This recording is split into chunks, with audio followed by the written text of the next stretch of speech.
tercer bloque dijimos que vamos a seguir hablando de economía y por eso estamos con Catalina Serena de IDESA. Catalina, muchas gracias por venir. Muchas gracias a ustedes por el espacio. Bueno, un año de la asunción de Milei. Un año. Lo primero que te vamos a pedir es un balance. Ya tenemos como spoiler algo de lo que venimos escuchando en la columna de Gabriel Orilia, que todavía no se ve un repunte consistente e integral de la actividad económica. ¿Cuál es el análisis o el balance que hacen del primer año de gestión de Milei en IDESA?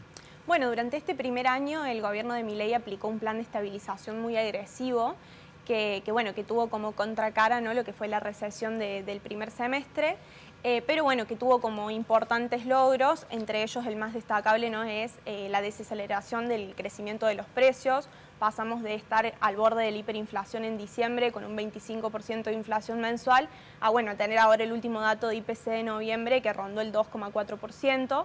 Entonces eso fue un importante logro, pero bueno, la contracara, ¿no?, como decía recién, fue la fuerte recesión del primer semestre y el impacto que tuvo sobre ingresos. Ya el segundo semestre se empieza a ver una recuperación económica que, muy bien como decía Gabriel, es una recuperación un poco en serrucho, le decimos nosotros, porque tiene como sus altibajos y es muy heterogénea entre los sectores. O sea, tenemos sectores que sí han recuperado y otros que están bastante rezagados, como industria, comercio, construcción. Y ese rebote así tan particular y heterogéneo, ¿acentúa la desigualdad con respecto a la distribución de la riqueza?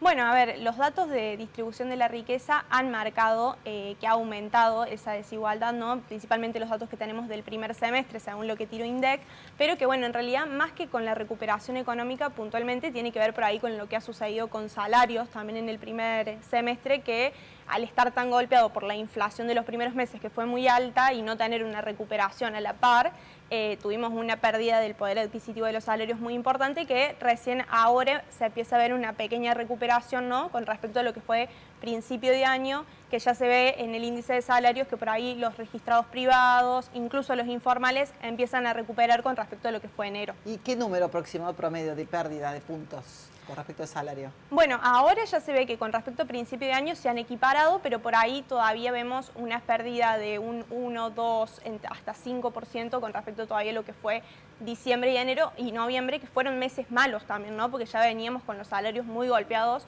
durante todo el 2023 que venían en caída. ¿Cuáles son los últimos indicadores de actividad económica? Bueno, los últimos indicadores, tenemos el EMAE, que fue publicado, el último dato es hasta septiembre, o sea, viene bastante rezagado el dato, ¿no?, viene como con 2 meses de retraso.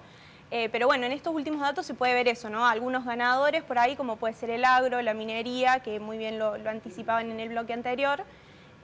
Tenemos otros que han recuperado un poco por ahí, como puede ser el sector bancario, y otros que todavía están muy rezagados, unos 6, 5 puntos, que ahí tenemos a industria, a comercio, a construcción, que son también los sectores que más empleo dan, ¿no? Entonces también por eso el impacto por ahí todavía en la calle que se ve y que aún por ahí la gente siente que no se ha terminado de recuperar.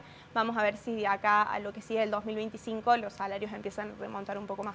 Teniendo en cuenta la matriz productiva de Córdoba, ¿estos lineamientos macroeconómicos del gobierno nacional la favorecen o la perjudican?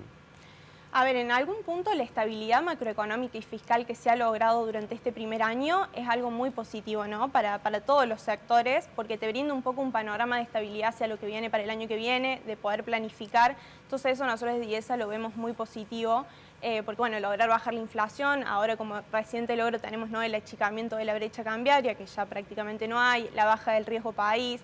Son todos indicadores que le brindan positividad, digamos, a lo que son las expectativas hacia nuestro país y las provincias. ¿Cuánto lo puede afectar la apertura comercial al sector industrial? Bueno, acá nosotros lo que decimos es, ojo, porque la política cambiaria también hay que prestarle atención. Tuvimos durante este año una apreciación muy fuerte del peso, o sea, tenemos un peso muy fuerte que tiene como contracara, ¿no?, por ahí que les dificulta ser competitivos a las industrias locales, cuyos costos se ven aumentados en dólares al apreciarse la moneda, y también en los sectores exportadores que no están vinculados por ahí los sectores más tradicionales de exportación, también, ¿no?, la pérdida de competitividad. Entonces ahí nosotros decimos, hay que acelerar las reformas estructurales que son necesarias para brindarle competitividad a estos sectores más allá del tipo de cambio. Y ahí hablamos, ¿no?, de la importancia que va a tener la reforma impositiva si es que se da, tal como lo anunció el gobierno, esperemos que eso se acelere un poco para que puedan tener herramientas para competir, ¿no? contra los competidores extranjeros. ¿Tema inflación ya es un tema resuelto para el gobierno? Bueno, en principio sí, todavía ellos esperan seguir bajándola. Supuestamente hay anuncios de que en enero la devaluación mensual se achicaría al 1%, o sea, todo indicaría que ellos quieren seguir bajando la inflación. Bueno, dicho por el presidente, quiere que la inflación sea cero. Pero bueno, sí, obviamente que han logrado, incluso más rápido de lo que muchos de los analistas creíamos, bajar la inflación a niveles que no se veían desde la pandemia.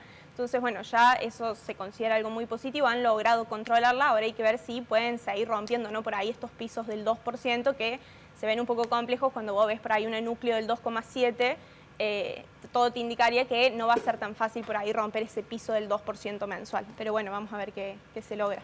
Milei ha vuelto a hablar de la dolarización endógena para que los dólares circulantes no presionen sobre el tipo de cambio. ¿Cómo funcionaría eso?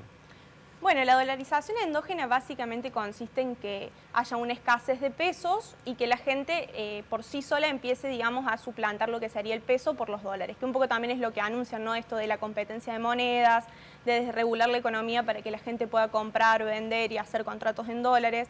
Entonces yo creo que son todas herramientas en pos de que se empiece a circular menos el peso y se empiece a circular más el dólar, pero también son medidas que no se van a terminar de efectivizar o de ver realmente sus beneficios, por así decirlo, o lo que ellos esperan, si no se sacan el cepo cambiario, que por ahí son las regulaciones que todavía le ponen un freno, ¿no? A la utilización por ahí de los dólares como moneda corriente. ¿Y qué riesgos tiene una dolarización endógena o no tiene? Bueno, en principio hay que ver qué sucede también con las reservas del Banco Central, ¿no? O sea, ahí hay una pata como gobierno que todavía no se termina de resolver, que hay que ver qué hacen, si logran conseguir dólares de las reservas del FMI o si logran conseguir esas reservas por ahí de acuerdos con privados. Esto dicho, ¿no? por palabras de Milei últimamente. Pero bueno, por ahí sin sacar primero el cepo, para lo cual están necesarias las reservas, es muy difícil lograr realmente una dolarización de la economía o levantar el cepo por sí solo, porque genera mucho riesgo, ¿no? Al quedar expuestos por ahí como una economía dolarizada si no tenés un resguardo como Banco Central. Catalina, ¿cuál es el impacto hacia las provincias que el gobierno nacional siga con este presupuesto 2023? Bueno, a ver, en realidad es complicado porque al no tener un presupuesto definido, por ahí le genera más discrecionalidad también al gobierno para ver cómo la utilización de los fondos.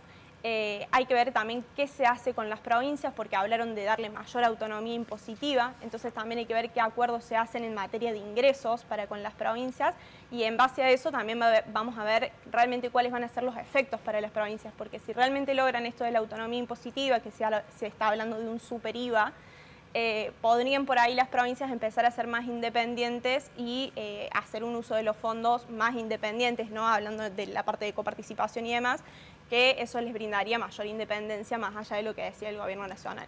Pero bueno, todo también depende de qué va a pasar con estos anuncios que han hecho últimamente, si se van a efectivizar en el corto plazo, si van a hacer cosas que se van a ver recién de cara a después de la mitad del próximo año o cómo se van a diagramar. ¿Existe en diciembre una estacionalidad que pueda hacer repuntar la inflación o no?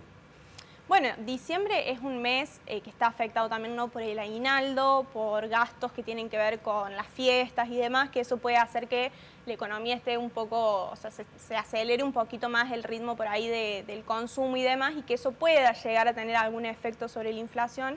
Pero en principio se espera que la inflación de diciembre siga rondando los valores que estamos viendo ahora. Incluso el relevamiento de expectativas de mercado que hace el Banco Central anunció en noviembre una inflación para diciembre de un 2,8-2,9%. Hay que ver, ¿no? si se da por ahí este pequeño rebote del 2,4 al 2,8 o si se mantienen estos niveles, pero nosotros creemos que se va a mantener ahí entre el 2,5 y 2,8%. Mencionaste el aguinaldo. ¿Qué se hace con el aguinaldo? ¿Se ahorra, se gasta, compramos dólares? Y bueno, eso dependerá, ¿no? de cada bolsillo a qué uso le dan al aguinaldo. Estamos en un contexto de cierta estabilidad. Por ahí el año pasado que estábamos con esa aceleración de la inflación, todo el mundo decía, bueno, cobra el aguinaldo y gastalo para que no pierda poder adquisitivo, o dolarizalo, o hace algo para que no pierda poder adquisitivo. Hoy creo que la gente tiene más herramientas para poder planificar qué va a hacer con esos fondos. O sea, bueno, seguramente muchos los utilizarán para vacaciones, otros para fiestas o incluso para ahorro, pero bueno, creo que el contexto de estabilidad les brinda a la gente por ahí la posibilidad esta de planificar con sus fondos qué va a hacer de cara al año que viene. Bueno, me gustó la comparación con respecto al año pasado, ¿no? Sí. Había que utilizar rápido la plata. Hay que inflación mediante, el peso principalmente. Así es.